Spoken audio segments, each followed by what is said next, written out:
gente, tudo bem? Tá começando mais um programa do Gui, falando sobre patrimônio. E hoje nós trouxemos vários especialistas aqui para comentar sobre o assunto.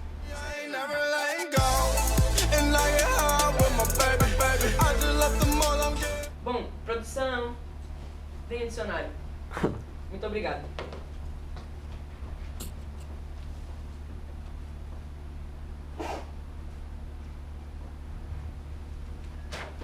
Bom, patrimônio é o bem que vem do pai e da mãe. É um conjunto de bens, direitos e obrigações de uma pessoa jurídica. Entendeu?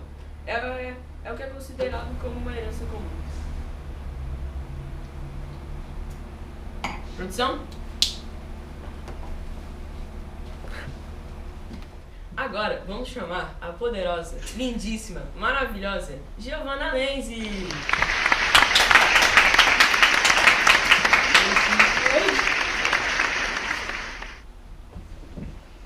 Então, Giovana, tá tudo bem com você? Tá tudo ótimo, Guilherme. Ai, que maravilhoso. Então, Giovana, será que você sabia me dizer quais são as primeiras noções históricas a respeito de um patrimônio? Então, a palavra patrimônio tem origem no termo grego pater, que significa pai. De tal forma, patrimônio veio a se relacionar com tudo aquilo que é deixado pela figura do patriarca. Ai, que tudo. Com o passar do tempo, essa noção de repasse acabou sendo relacionada a um conjunto. Então, nesse período, levando-se em conta as noções historiográficas da época, os monumentos deveriam expressar os fatos de natureza singular e grandiosa. Sendo assim, a preservação do passado colocava-se presa a uma noção de melhoria, evolução e progresso. Ah, é verdade. Além dessas primeiras noções, o conceito de patrimônio também estava articulado a um leque de valores artísticos e estéticos. É verdade.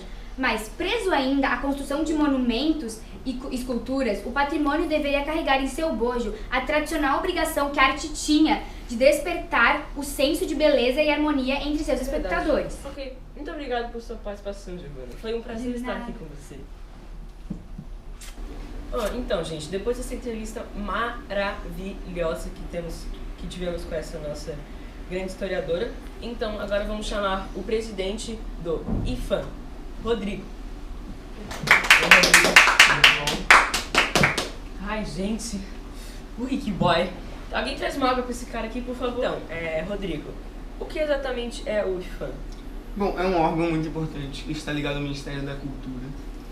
Assim, IFAM quer dizer Instituto do Patrimônio Histórico e Artístico Nacional. É uma autarquia federal, criada na década de 30, com o intuito de proteger, agora citando a Constituição Brasileira, os bens de natureza material e imaterial, tomados individualmente ou em conjunto, portadores de referência à identidade, à ação, à memória dos diferentes grupos formadores da nossa sociedade brasileira. Muito obrigado por conhecer um pouco mais do nosso IFAM, né? Putz, muito obrigado, foi uma entrevista realmente sensacional. De novo, muito agradecido de estar nesse programa. Então, tchauzinho, Rodrigo. Muito obrigado pela sua participação. Então, depois dessa maravilhosa entrevista com o nosso querido presidente Rodrigo, vamos chamar agora a nossa querida, lindíssima, poderosa, maravilhosa Júlia. Oi, Gui!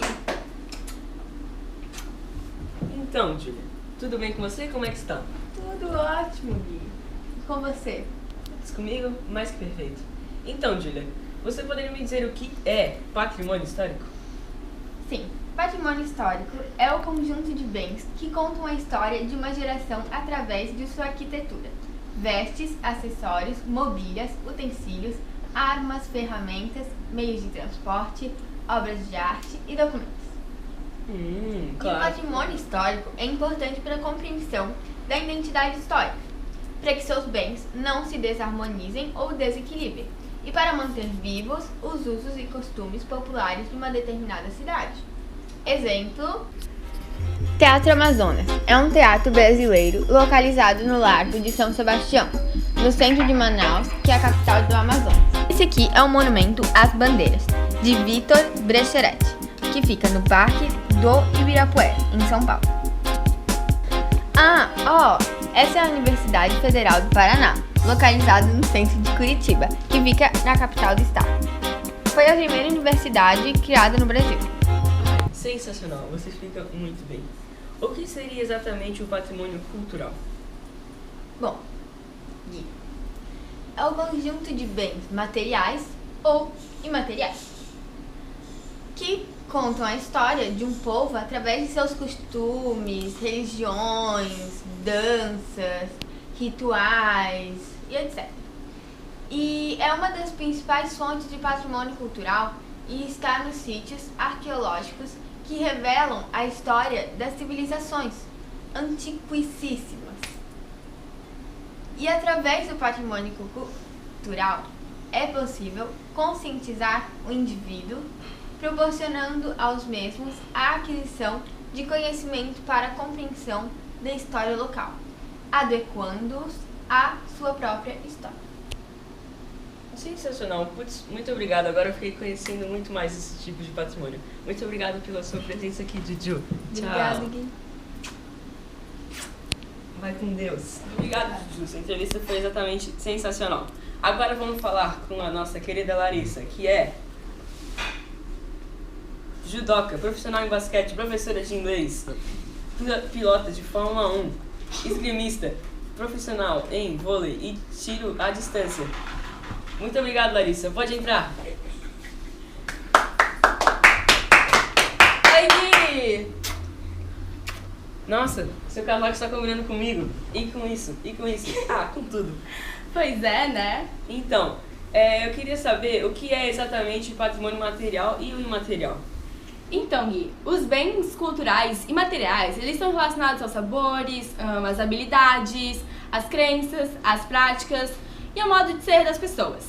Desta forma, podem ser considerados bens imateriais os conhecimentos enraizados no cotidiano das comunidades, manifestações literárias, musicais, plásticas, cênicas e lúdicas. Também rituais e festas que marcam a vivência coletiva da religiosidade. É verdade.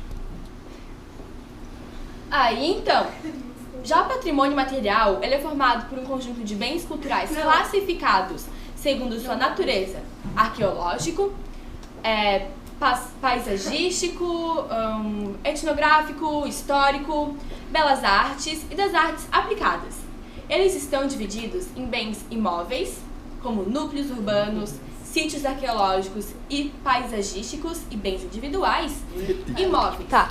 Na lista de bens materiais brasileiros estão a festa do Círio de Nossa Senhora de Nazaré, a feira de Caruaru, o frevo, a capoeira, o modo artesanal de fazer queijo de Minas e as matrizes do samba no Rio de Janeiro. Entre os bens materiais brasileiros estão os conjuntos arquitetônicos de cidades como Ouro Preto, de Minas Gerais, Paraty, Rio de Janeiro, Olinda, em Pernambuco, São Luís, Maranhão, ou paisagísticos, como Lençóis, na Bahia, Serra do Curral, em Belo Horizonte, Grutas do Lago Azul e de Nossa Senhora Aparecida, em Bonito, Mato Grosso do Sul, e o Corcovado, no Rio de Janeiro. Nossa, muito obrigado pela sua entrevista, majestosa. Algo magnífico. Aprendi muito sobre suas curiosidades. Muito obrigado. Muito obrigado por sua presença novamente. Tchauzinho. Tchau. Agora, a gente vai falar com a Flávia, que é uma importante pesquisadora, considerada a melhor pela mídia mundial. Ela vai falar sobre o seu patrimônio histórico preferido. Oi, Flávia. Oi, Tudo bem com você? sim. Obrigada por me convidar, né? Então, tudo ótimo. Agora, fale sobre o seu patrimônio histórico. Eu escolhi falar sobre o Colégio Catarinense, que eu acho que é um patrimônio tão fascinante que os telespectadores mereciam saber um pouco. É verdade. No período de 1906 a 1963, o colégio abrigava alunos que vinham de outras cidades em períodos integral. Era chamado de internato. De 1964 a 1981, no período onde funcionava hoje a educação infantil e séries iniciais, era destinado aos jesuítas que se preparavam para a vida religiosa, conhecido como seminário. Desde então, vem sendo utilizado como sede da instituição educacional particular do estado de Santa Catarina. O prédio principal do colégio permanece até hoje sendo utilizado e é um patrimônio historicamente trombado pelo governo. Fábio, realmente magnífico. Muito obrigada. Tchauzinho, um abraço pra família. Tchau. Estamos aqui com agora, com todo respeito, os bofs, né? Lucas e Ernesto, que vão falar sobre o patrimônio histórico do mundo, do Brasil e da nossa querida ilha, a cidade de Florianópolis. Podem entrar, meninos.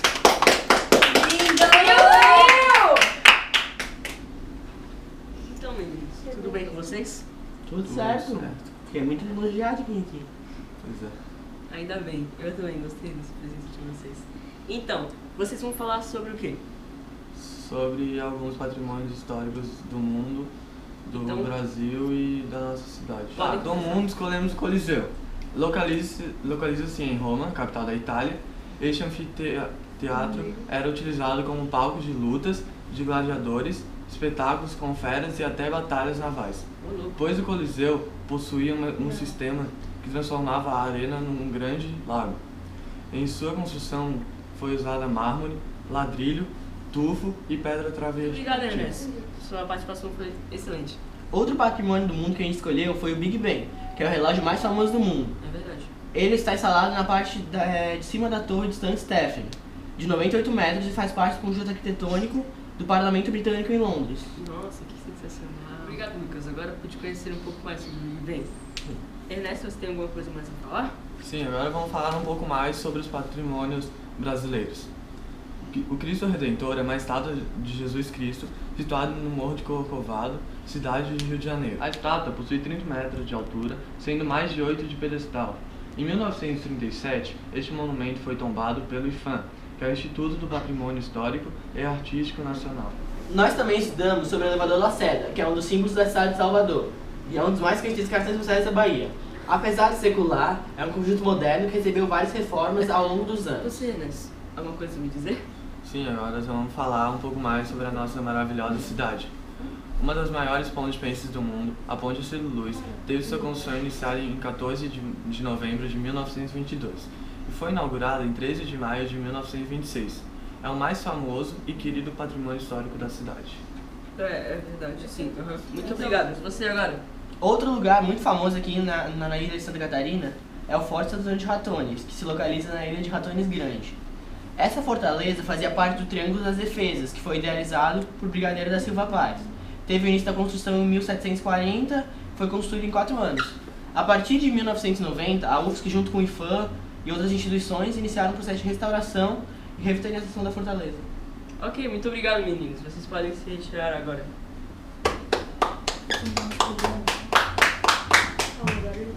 Prazer, hein? Valeu por Agora, tudo. para terminar o nosso programinha, vamos chamar de volta o nosso presidente do IPHAN, aquele bofe. Oh, pode vir. Boa noite novamente. Muito obrigado. Duplamente lisonjeado por estar aqui com você nessa agradável noite. Então, sobre o que você queria falar agora? Eu queria te contar assim, de que forma podemos pensar em metas e atitudes de preservação desses patrimônios? Tipo, pensando em ações reais e coletivas. Sim, então, o meu cargo, ele exige muito disso. É preciso muita força de vontade e exigência para todos fazendo sua parte. Hoje, nós temos meio que um processo para preservar os patrimônios de um modo efetivo e duradouro para o resto de toda a humanidade. Assim, podemos exigir no governo mais segurança para proteger esses legados deixados para nós e devemos protegê-los também de vândalos e criminosos. Podemos também cobrar uma manutenção mais regular e efetiva. A população pode também ser conscientizada sobre esses patrimônios tão importantes para a história da nossa nação e nossa própria história. Assim, esses objetos, essas construções, essas obras de arte que realmente são, podem ser deixadas para as próximas gerações. Verdade. Muito obrigado pela sua presença, Rodrigo. Sempre um prazer. Assim, a gente encerra o nosso programa de hoje. Muito obrigado pela sua paciência e audiência.